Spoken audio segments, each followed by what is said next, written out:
to the All You Can podcast, the podcast that provides a platform for those doing all they can in today's age. But today, I always say we have a special guest, but today I think it just goes without saying, you know, a giant in local media and just media in general. Always there, even when before the news, I'm gonna be honest with you, a good brother to begin with, a great comedian, a local activist. I mean, there's so many names I could say, but without further ado, my guy, Matt Moyer. How you doing, Matt? Woo! I appreciate you. Sounds amazing hearing all those different titles. Man, there was more. I'm more. trying to live up to it. Nah. I'm just trying to be here for Harrisburg. Absolutely, bro. And many other parts, man. There's Oh, people, yeah. We're going to spread like wildfire. people that watch your 5 media all over, man. I just met a man from Arizona, came to the comedy club up here just to see me because he said he lived in the area when he was younger, moved to Arizona, has everybody out there on it. So, look, if we could spread and we could get everybody more community-based, we don't have to worry about major news outlets spinning a narrative.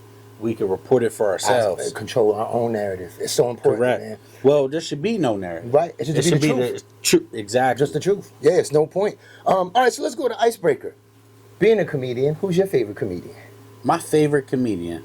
I like all comedians for what they give me. Their art, their craft. I love Bill Burrs. I love Fluffies.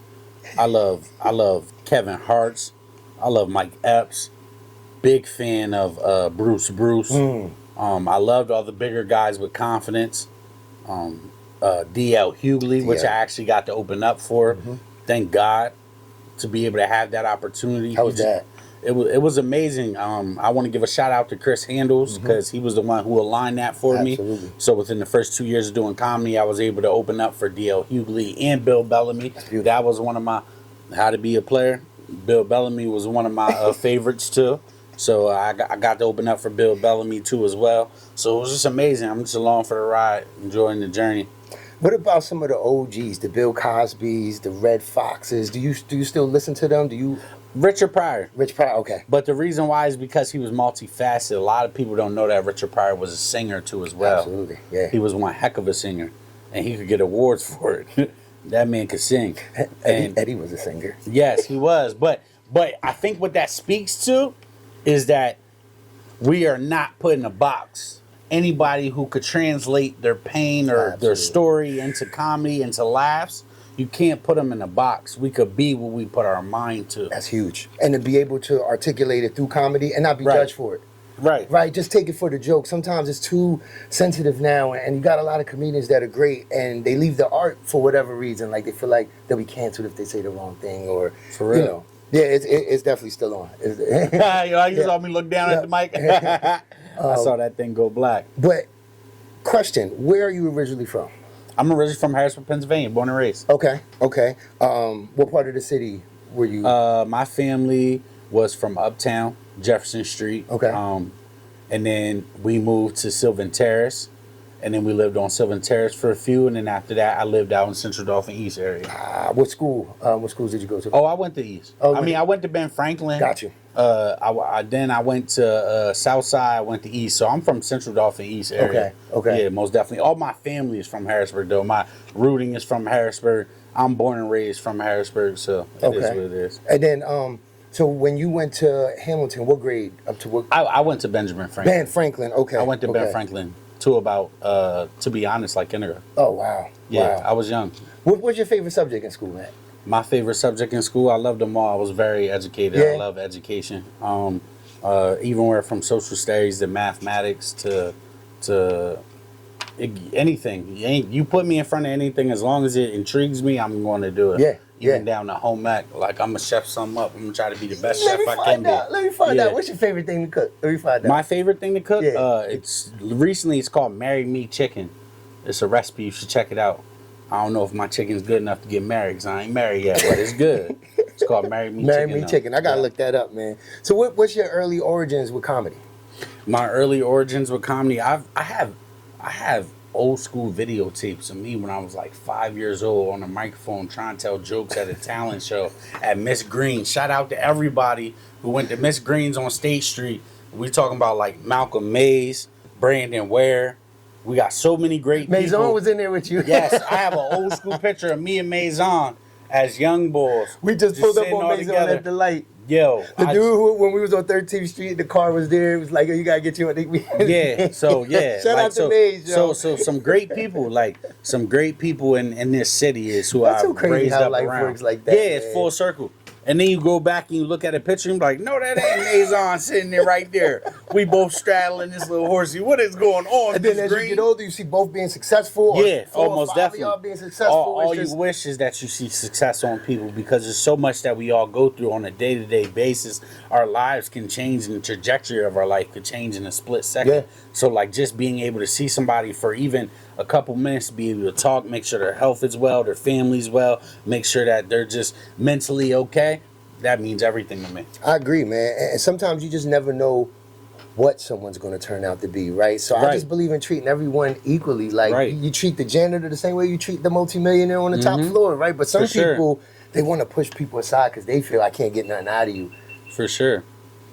Oh, you scared me with that one. And I'll be completely honest. I don't pass judgment like that. Right, no. I'll have a conversation with somebody, Anybody. whether it'll be homeless, like Yeah. nomadic type person, to somebody who's well off, Yeah. making six figures. Yeah. Like you said, Yep. everybody's on the same playing field. I don't Yep. act as if I'm better than one person. They separate because I've themselves. been here. What I mean is I've been here. I've suffered from addiction. I've been shot before.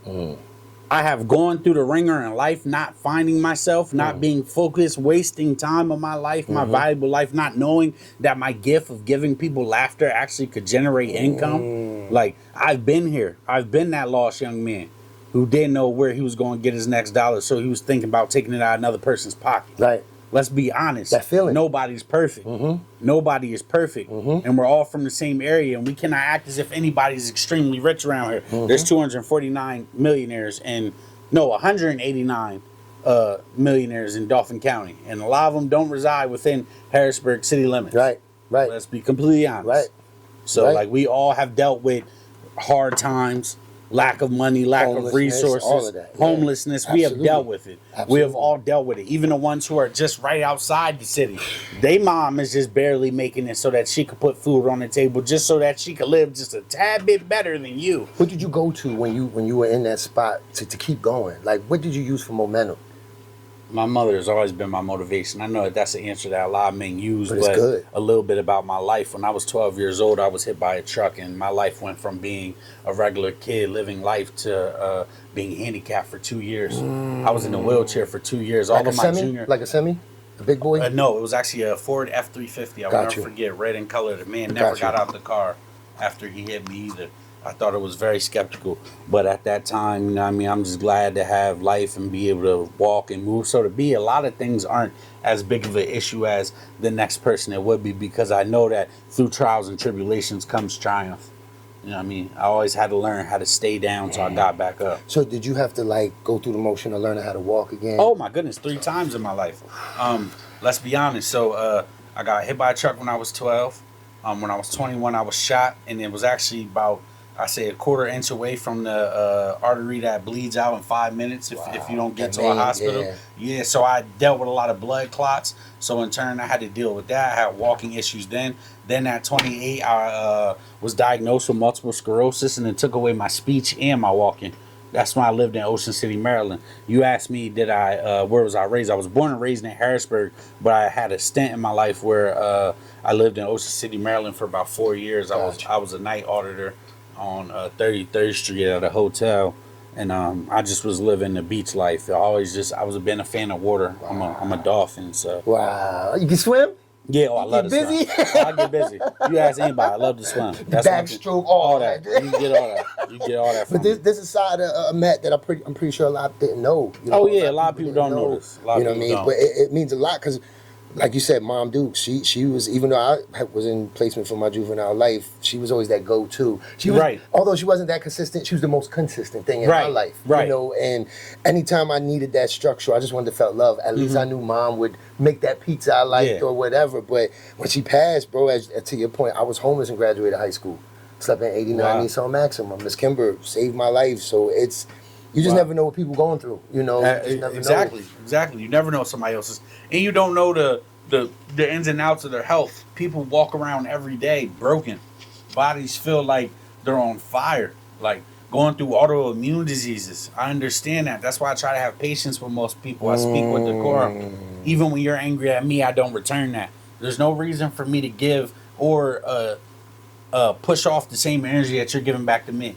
I'm supposed to recorrect it and give it back to you. That's strong. A lot of people like to meet people where they're at, and even if it's too low. If it's too low, I go high. Yeah. I'm not doing that. What you just said, bro, is so godlike, man. Yeah, I gotta commend that, because even me at 40 years old, I'm still learning that. And I teach the students to do that, anger management. You know, you don't match the energy. I'm learning where to not talk because it's not valuable. If I don't feel valuable in that place, there's no reason for me to talk. It's wasted energy. If you don't see what I'm trying to do, if you don't understand my purpose, I'm okay with you being left right there. Absolutely. Because you're not open-minded enough to understand what the whole situation is, what this is going to turn into, the lives we are going to save, the people that we are going to help, the resources that we are going to find for people, the camaraderie that we are going to build, the community that we are going to create. We're preaching right now. Yeah, no, seriously. The community that we are going to create, because we're going to create that community. I've been talking to ministers. I've been talking to politicians. I've been talking to business owners.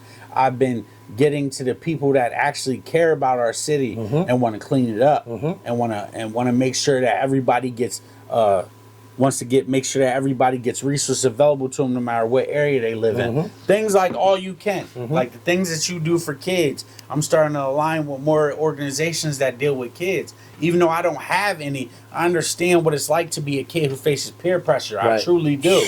Like I said, being handicapped in my junior high years, then going to high school, all I was dealing with was being I was on the catch up. Everybody was here in life, and I was like, oh, I've never experienced that yet. Oh, I have all these friends. I don't got no friends. Were they trying to like bully you because you were in cast and different things? You know what? I'll be completely honest. Going to junior high, the bullying did not exist. Everybody loved me. That's dope. But this is the thing that you have to understand with children and being at that age where you're in junior high. People look at you on eye level. When you start to be rolling around in a wheelchair, it could feel like you're the only one just in the hallway because nobody's eye level with you. They're constantly going by you. They're not acknowledging you. You have to start being a more So I learned humor a lot more in a wheelchair, because how can people see you? You're funny. Wow. I wasn't just a boy in a wheelchair. I was funny. Then my mom motivated me, because at one point in time, I thought about and tried committing suicide as a young kid who was broken. And she was like, you need a purpose. So she made me run for president. And now I was president of student council. You won? Yeah. So you know what I mean? So I learned a little bit of ins and outs. And then also, once I got out of the wheelchair, I was just doing things just to do them. Like one time I put a teacher in a trash can and got suspended. But then their punishment to me, because they realized I was an intelligent kid, was they made me do. I used to have a small person as a teacher. Flag on the play. You threw the teacher in the trash can? I used to have a small person as a teacher. Shout out to Mr. Laporte. He's one of the dopest people ever. Small person like short? Yes. A lot of people don't like the word, but it wasn't offensive back in the day. He tried to tell you a tall tale, didn't he? No, he's funny. Nah. So yes, he was a midget, and I did something wrong and put him in the trash can, thinking it was funny. So I was just doing things just because I had the ability. I was rebellious. I wasn't coming in the house, so I'd be 13, 14 years old, out all night, because I finally had the ability to be out. Like, I would just want to be outside. I always was outside. Nobody could keep me in. Because I was like, look, I got my feet back. I'm on ground. So I got caught up, did too much. Ended up going to Schaffner. So I learned the hard way. Ended up having to go to placement. How was that, Schaffner? So it was a wake-up call, because I realized I really wasn't that kid. Yeah. I was just happy to have 2 feet, and I was just dealing with peer pressure and dealing with it the wrong way. I was not being a leader that I was. I was being a follower a lot of times. And it got me in a lot of trouble at times. So when I see these young kids and I see them follow the crowd and I watch them, how they approach me, when they're one-on-one, they speak to me with respect.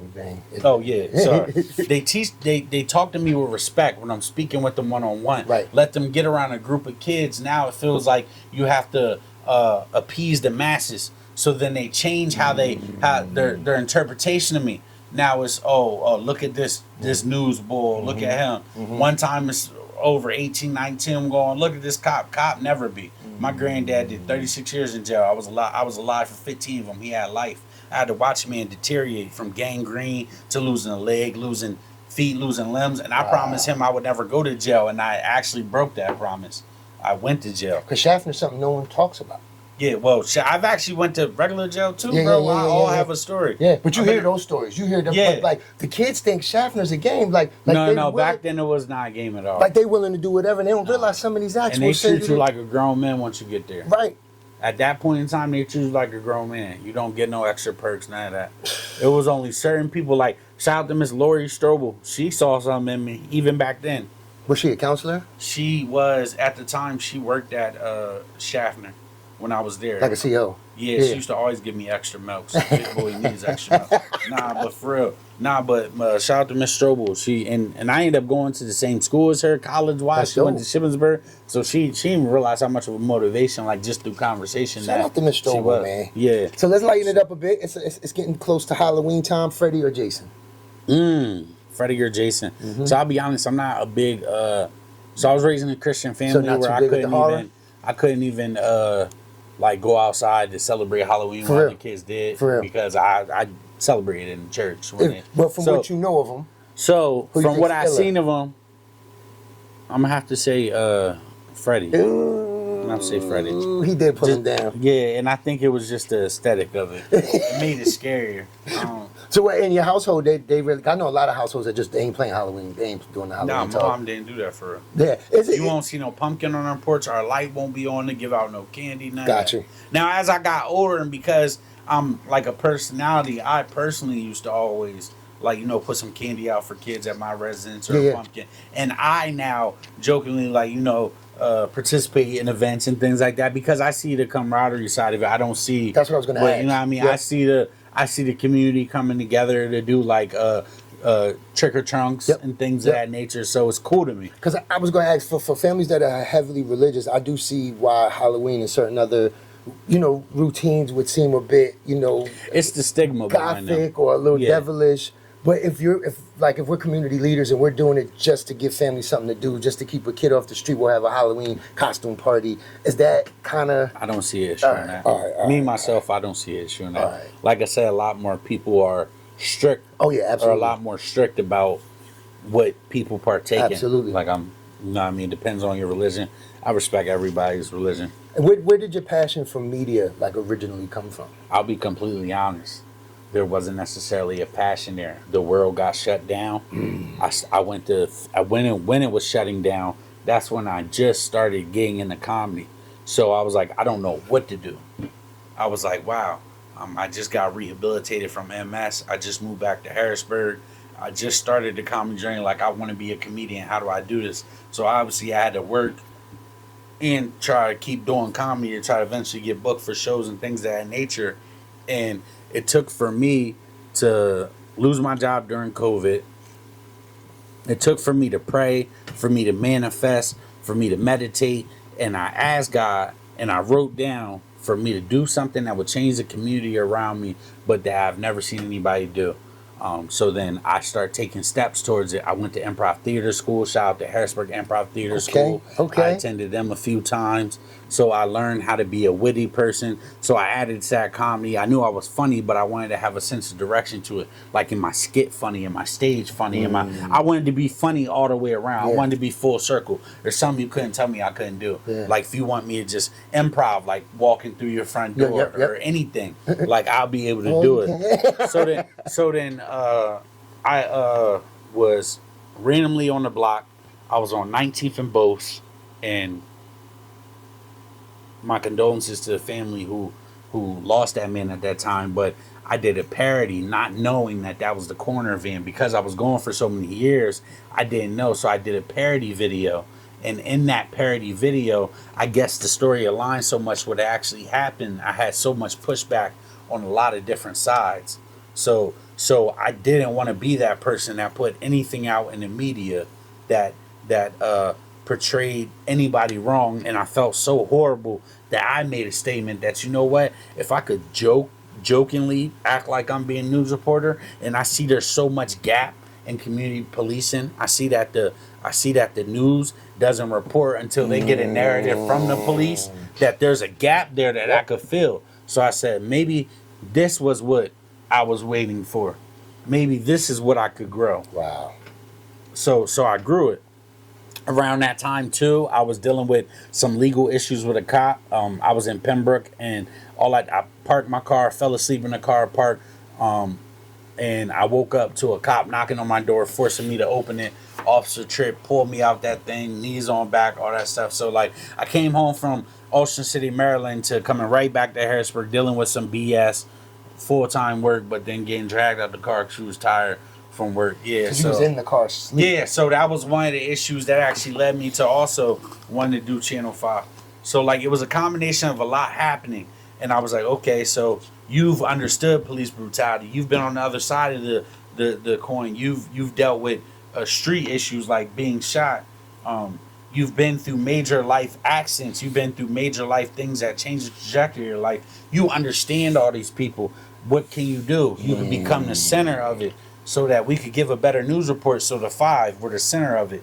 So now this is my channel. Ratchet because it's a tool, not because people are ratchet. I'm never referring to Harrisburg as ratchet. If you choose to, that's on you. But me, ratchet is a tool to move in irreversible steps. So we're either ratcheting up the community involvement and we're ratcheting down the violence. So we have to use the tool. It's a tool. So y'all hear that? It Yes. don't mean sloppy and gossipy. It doesn't. It's ratchet as a I tool. will never refer to somebody's mom, somebody's grandmom, somebody's whatever's going on in our neighborhood. I wouldn't refer to it as that. Now, what I do want to do is the negative stigma that's applied to that word or given to that word, I kind of want to change. You see what I'm saying? Because we refer to everybody as that. But on my channel, we're a community. We're Harrisburg, Pennsylvania, where I've seen a lot of great people, a lot of superstars, a lot of activists, a lot of community-involved people. Shout out to you all you can. Shout out to Tone Cook with Push. Shout out to so many different entities. Capital Rebirth with Michael and Madeline, just to name a few. So when you align with the right people, when you live within your purpose, when you grow your platform, when you work consistently, when you stay diligent, when you stay down and come up, you don't forget humility. These are all the things that I use to create my purpose, and that's why I walk differently. I don't walk and care about another person's ridicule. I care about your honest opinion, because I want to be better as a journalist. I want to be better as a media personality. I want to be better in every way, shape, or form that you see me, and in that light, if you see me. So if you see me, approach me with love, I'm going to give it right back. And even if you don't, I'm going to still give you nothing but love right back. I would rather your constructive criticism and you have a conversation with me so that we can see each other on the same level over anything else. All right, man. No, that was deep, man. So we'll go. So we went to an icebreaker. Now we'll go into a slightly deeper, and then we'll finish off with the deepest. But that's towards the end. So what is the best pickup line you know when you was a young Mac trying to get a young lady? What was the best pickup line? Best pickup line. What was your go-to? I'm a chubby kid, so I never had pickup lines. I had jokes. I never really even tried to bag just make a laugh. It just happened. Yep. You know what I mean? I'm a chubby kid. You never said nothing silly like you know. Yeah, no, I say something silly, and I use innuendos all the time, but it was never too far. It's never over the top. You know what I mean? I'm a cool fat kid. You gotta learn. You ever seen Night at the Roxbury? Yeah, bruh. When he was, have I seen it? when Will Ferrell was like, boo, boo. He's like, what is that? It's an ambulance coming to take me away because the side of you stopped my heart. Oh, I love funny pickup line dad jokes. Those are hilarious. I'm the dad joke king. I'm the dad joke king. Oh, for real? Well, you are a dad indeed. They hate me for it. Not. They hate me for it. I love it. I wear them on t-shirts and everything. I'll say the corniest joke just to break the air up a little break bit. the ice. Yes, that's the key to everything. Because you intentionally know it's corny, but it's just like, bazinga. It's something real crazy, yo. And the crazy thing is, like I said, I was very observant. And because I had that time in my life where I had to learn myself and be by myself in that wheelchair, like I don't think my jokes were ever corny. I was sarcastic at times. I was comical at times. But I just always was one of those people that you remember. You don't leave out of a room without going, oh, that's Matt? Cool kid. Even if you had a different take on me, if somebody else tried to give you a different take on me, you wouldn't leave out the room with that same absolutely take. Not. Because it's not me. Yep. Speaking of which, what is your favorite joke or routine to say on stage? my favorite joke or routine to say on stage. I always joke about my credit. I say my credit like my weight, 350. I be needing a sugar mama. We all do. Pay my bills. My credit's so bad, I go on Credit Karma, my screen just keep buffing. They don't even repeat. He's like, bro, what does I need to know? Yeah, no, I love credit jokes.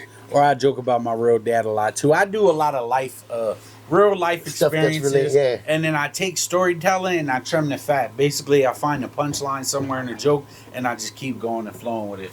And then I intertwine comedy with improv so that I could do crowd work and I'm on the spot with it, but at the same time I could flow right back into that's where my improv material classes came in handy. So you fill the crowd out kind of, and you can stick your move. I'll even come a little bit early to an event, kind of just to hear what people are talking about, see what's working, how they're interacting, who's getting the drinks on. Oh, so you're a real student of this. You really, you don't play with it. You don't play with it. Oh, man, for real. I love it. I don't play with it. I love it. There's an art to this. Mannerisms, facial expressions, delivery, timing, so much hand gestures. How often do you have to wing it when you are on a set? You're like, no, I got it. I don't have. See, I don't even. The crazy thing is, I don't even think about it that much. I think it's because I know that I have the jokes in the back, like they're there. Got you. They're there. I know they're there. It's just when I have to pick them up and drop them off. Now, how do you? Because I know, like, for MC, from MC's perspective, I just had ammunition loaded. It was verses. It was bars. At any given time, I could just. How is that like with a comedian when you just maybe on the spot you got to go, or maybe you just pick up a show out of nowhere? How do you just always get prepared, or how are you just always ready? So I feel like with a rapper, it's a persona. Like a lot of people used to say, Tupac never got out of his persona. Yeah. Well, there was only one person. As far as material, though. No, I get what you're saying. So I guess what I'm trying to say is, I really don't have to have material like you said, like a rapper just go. It's just I'm comfortable. I'm having fun. I know my material. I practice my material times on end. It's just there. When you gonna do an hour? When you gonna do a special? A special soon comes. We gotta get. I'm headlining in another city, but that's not enough. You know what I mean? I'm trying to take over Atlantic City by storm. I'm just now getting my feet wet with getting way more dates. Shout out to us having Walt Miller from Black Ink Crew. Ooh. He is coming to the Fire Lounge in Colonial Park on September 28th. That's dope. It'll be me, Aaliyah comedian Frank Rivera, and Walt Miller from Black Ink Crew. I have tickets on deck. Just wanted to get that shout out. What time is that, at night? It's actually a 3 to 7 show, so it's like a daytime type show. The All You Can Awards is the 28th, but it's only 10 to 12, so we might be able to skate over. Oh, okay. I might be able to show you love too. We might be able to skate over, bro. Because I definitely want to start catching. Oh yeah, it's gonna be a vibe. I definitely want to start catching, because I think that's the thing we miss. Just support for the sake of supporting, bro. I mean, if you good and I say I love you, I fool with you, why not? Like, you know what I mean? We all get busy. Granted, everyone has a life, right? Mm-hmm. But I don't think that negates the fact that sometimes we could just appreciate each other's art. You know what I mean? Like, most definitely. Like you said, I listen to it all for what they give me, right? When you was talking about the comedians, sometimes I look at music or comedy just like a painting. Yeah. I might not like the painting, but I appreciate how they put it together. And I'm going to sit there and talk about it for a moment and move to the next piece. Right. You know what I mean? So, I don't know. But with Ratchet 5, though, what would be, I don't even know, like, what would be the story you covered where that was it? Where you're like, oh, no, this thing picked up. I know now. Like, what would you say was that defining moment for Channel 5 Ratchet News where you was like, yo, we really got something here? To me, when I was able to have the ability to contact a communications director and ask for a meeting and a sit down with the mayor and then get answer like this with obliging words. So to me, it was that, or it's to me, Commissioner Carter seeing me in the light where he took me serious enough to give me an interview. You see what I'm saying? To a lot of people, it's but also community involvement. I see that this is where it needs to be when I realize the community comes out for what I feel like matters. Right. So when you come to book bag drives, when you come to give backs, when you come to events like that where I'm giving back to the community, I see that I'm touching you. You're watching the page. Absolutely. Because you know what's going on. That means a lot to me. Thanksgiving, where I'm sitting and having dinners with men in some type of shelter. It doesn't even matter who it is. Come here, mails out with us this year. Huh? Come here and mails out with us. Oh, I'm with it. I'm with it. Second of Market. I'll send you the date. We'll team up. We'll team up with you. I'll send you the date. I'll team up with you and I'll do that. We do it every year. I teamed up with a great friend who was actually a director of a men's shelter. Dope. at the time, and that's how I ended up getting aligned with them. Was it Bethesda? It was actually Safe Haven. Got you. Susquehanna Harbor, right on camera. Yep, they do good work too, man. How I look at it, man, as long as the people get fed, let's feed them. Let's do it. Real. Nobody goes hungry. Yeah, that's the thing. Sometimes I wonder, though, what would it look like if we were able to all just put these events and initiatives under one roof and feed everybody for real instead of repeating services, right? Like, really, like... So there is a list. There's a list of companies like Downtown Daily Bread and a lot of others that they know when other days of feeding organizations go out. Absolutely. So that they're not repeat. Yep. See, what happens is we all try to give back, and you'll find people that just go down on the humbug with like extra food, huge trays. Yeah, and then it becomes nothing but compost. Talk about it, there. and then the rats come. And then that's the issue. And then now the people have to relocate because they're saying that they're dirty. But sometimes it's people just taking their leftovers down there and becoming it's not really the unhoused. It's the groups not being responsible. I've seen people come drop off all types of clothes. All types of clothes soon. And I know you're... and you mean well. Like I said, I know you mean well. Like, I don't want you to ever stop. But ask people what they want or need specifically. I have created rapport with these people that live nomadically and ask them, like, if you need something, just tell me. Or go through the channels of the ones that do it professionally so they know how to get it to them right. Correct. And it doesn't cause like a health hazard or anything because... Indeed. You know, it's just a lot to it, bro. It's a lot to it, man. So what is your favorite childhood memory and how near and dear do you keep it with you? My favorite childhood memory. Like mine, and this is something I never even shared, not even with my kids. It's weird. The only memory ever I have of my dad, he passed when I was 3, right? I was running in the hallway, and I just remember turning into a doorway. I had diapers on. I think he just got off work, and I like jump in his lap, and I remember him just holding. That's the only memory I have of my dad, but it's one of my favorite memories. And it plays in my head a lot.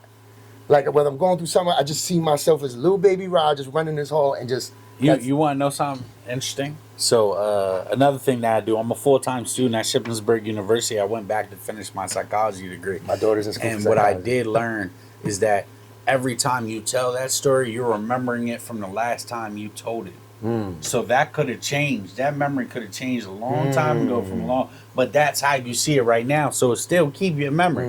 Like I tell people, keep their memory. But to be honest with me, because I faced such a traumatic instance at the tail end of like my childhood years, it's hard for me to like recollect just those things, like one thing. Definitely. All right. So I'm a gamer. Besides getting chased by a pit bull over the Mulberry Street Bridge because we lived on Sylvan Shout out to my pit bulls at home. No, I got a micro bully. I'm over it now, but I got a micro bully. I specifically don't have a pit bull. We would not have pit bulls. Fiona is a micro bully, exotic bulldog. I say mine's a micro bully too. I just think she's a midget pit bull. A midget pit bull? I think she's a midget pit bull. But they told me she was a full bully. I went to Philly and got her. She's just small. She's just tiny. But her son is brolic. Oh. My boy, he's huge. Big patch on his eye. He looked like the dog from Little Rascals. He's blue eyes, big patch. He's dope. That gave me a great visual. But she's this little tiny red nose. Oh, you know what? I lie.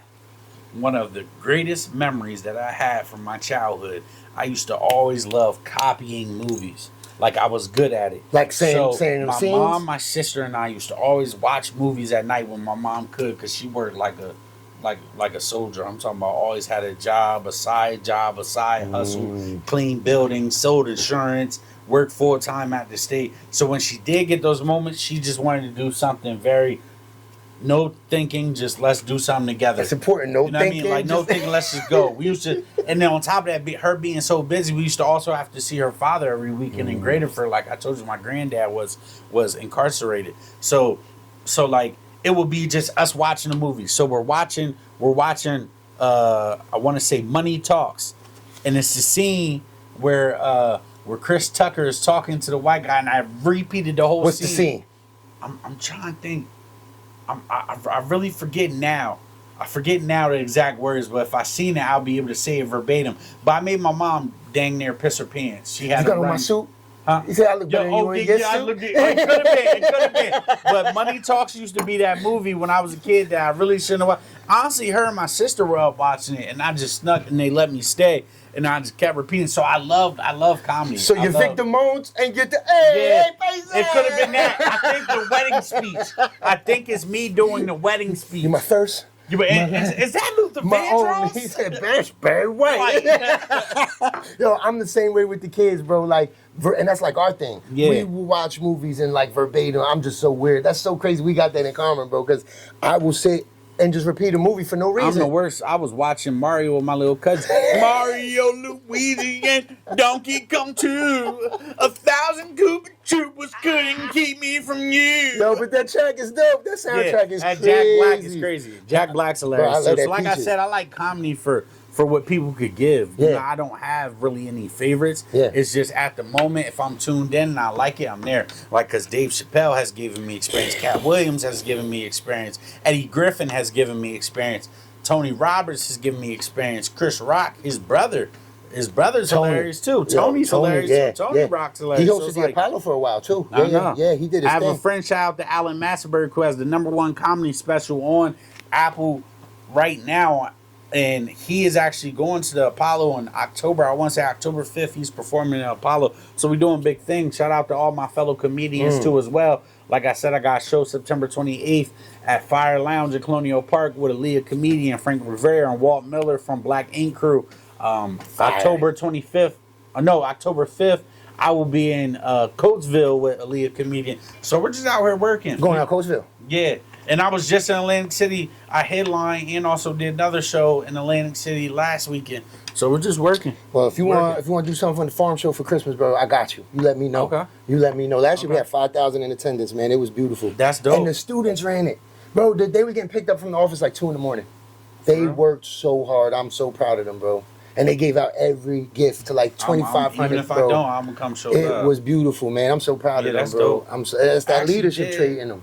I actually did, and it opened my eyes to how many people could really pack in that farm show. Because I did about 2,500 at a dessert festival. One of my friends actually runs a Harrisburg dessert festival, and I got to host it for the day at the farm show. That's fire.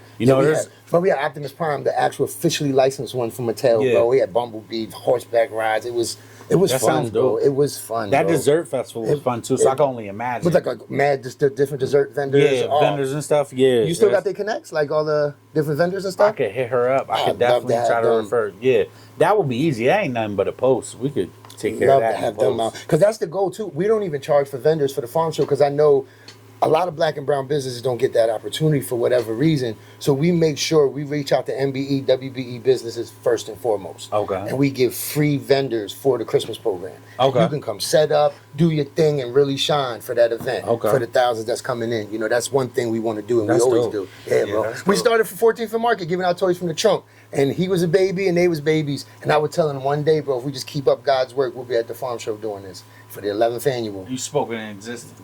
That's the 100% Yeah, fact, bro. I'm big on that in life. You speak everything in existence. Yep. Manifestation's real. Law and of I attraction. used to not even realize it. That words have so much power, bro. So powerful. Words have so much power. That's what I try to tell the students. Once it leaves your mouth, you can't put it back in. Right. Be very selective. Pause. Be very selective. Be very selective. No Diddy. No Diddy. See, I ain't thinking Matt, only Matt thinking. I'm still a comedian. It's your boy Steve Harvey. Tell her I don't So want. Matt, if anyone wanted to reach out to Channel 5, to you, if anyone had a story or if someone had So question Channel for you. 5 Ratchet News at gmail.com if you ever wanted to reach out to me or just talk to me on social media platforms. I'm available on my messenger. Who do they look for I get when back to you promptly. Matt and Moyer or Channel 5 Ratchet News has its own page, or there's a group where you could submit things and my moderators will get an instant alert. So if you ever need a contact, do not ever sweat. You can hit Matt and Moyer. You can hit Channel 5 Ratchet News at gmail.com or on any social media platform. I check my inboxes. News never stops, so I know somebody's trying to communicate with me. I will get back to you. Try to be as concise as possible. Give me all the background information. If I need to call you, I will call you. We will get to the bottom of it. My one thing with people is realize what is news. If it affects you, does it affect the masses? If it only affects you, sometimes you're dealing with trials and tribulations in your own life, and you need to get through that. If you know it's a current legal issue and something might be pending, watch your words. I might even tell you that. You don't want to put it on my channel if you have a lawyer who's telling you otherwise. Yeah. So there's a lot of things that we have to realize legalities in the situation, but we try to bring truth to the forefront. So there's a lot of people dealing with discrimination, a lot of people dealing with issues of home issues. We're trying to get more versed into CYS and those type of laws. We're trying to expand more. I'm getting more information as the days go. I'm building a bigger community is what I honestly call it. Well, you know, I sit on the board, so if you want to learn about CYS or any of those mental health, departments, definitely, sit down with you. So how often, because you say, learn what's news, learn what affects the masses, or just you. How often do you get people like, my baby dad cheating on me, man? I need you to... It's dumping. I consider that dumping. And a lot of people don't understand how serious that is. Yeah. Because I already deal with enough that I try not to internalize. Yeah. And I don't get angry because I put myself here to be that change. So I understand that these are the punches I'm going to have to roll with. But you don't get the right to dump on me because I'm accessible to you via social media. Understand parasocial relationships. That means the relationship you have with me is only on social media. So treat it as such. Treat it like you're just getting to know me so I can understand you, understand your mission, and I could tell you if I can cover that or not. Absolutely. Because I'm very open-minded and I understand a lot. How hard is it to stay bipartisan in a lot of the stuff you deal with? It's hard. It's hard, especially when there's situations that affect people in your community. I have family here. I have people. It's hard. It's hard when you don't want to overstep your boundary, when you want to give peace to families. It's hard. It's hard when you want to be a voice to speak against things and there's a bigger working party that you could be interrupting their money or their flow. It's hard. It's hard being a voice for somebody who doesn't want to be the voice for himself. You want to post anonymously, but you want me to put my name out there to post it. So it's hard, but it's nothing that you can't handle. And they said God never puts more on your plate than what you can handle, but I say that He puts it on your plate to test you, to see if you actually can handle it. And if you can, your load you might get on a load, but that doesn't mean you can't handle it. Absolutely. Because there's been tests. So I know that I know that I can distinguish the difference between news and when it's just I don't do drama, I don't do cattiness, I don't do any of that. You just have to keep it news focused. Be professional at all news times. Focused. All right. So before we go, I gotta know. Fan of hip hop? Yeah. I need to know what's your top 5. I need to hear your top 5. My top 5, Lil Wayne, because he should be at the Super Bowl. I agree. Okay. And he just gave a hell of a speech. He was very articulate, He and he stated his position. I'm proud of Wayne. Even though I know a lot of people are He said, going I'm to mad enjoy at myself for not being prepared for that disappointment. That was tough. I mean, that's real. That was when you real. start to get to learn yourself, you have to realize that we are never entitled to anything. And a lot of times, record labels, entertainment opportunities are fickle. It would have been huge. Once again, the Super Bowl doesn't pay you. Yeah. And to be honest, Lil Wayne's above it. Yeah. I'll be honest, but out of respect, because of New Orleans, he should have been there. So I'll say Lil Wayne. I agree, Wayne. I'm gonna have to say Drake. Drake's in there, even though I know he's younger. I'm gonna have to say Drake. All right. It's undoubted For his numbers, for what he's done. for his numbers, for what he's done. Okay.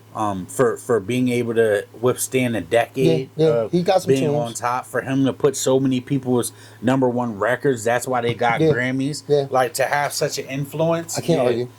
So Wayne, Drake, definitely Lil Yachty. No, I'm joking. He could rap a little bit, but no. We could probably take it back. I'm not going to say. See, I don't like to put Tupac and Biggie in there. You ain't going to say the Tupac, Big J. Yeah, I don't. The only reason I don't do Tupac and Biggie is because we didn't even get to really see them flourish. Let's be honest. How many albums did Biggie even? 2.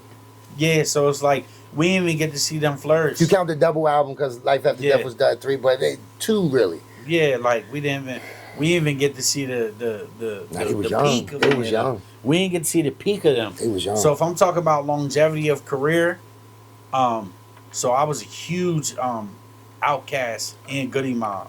So maybe I would say Andre because I wouldn't put Big Boy over him.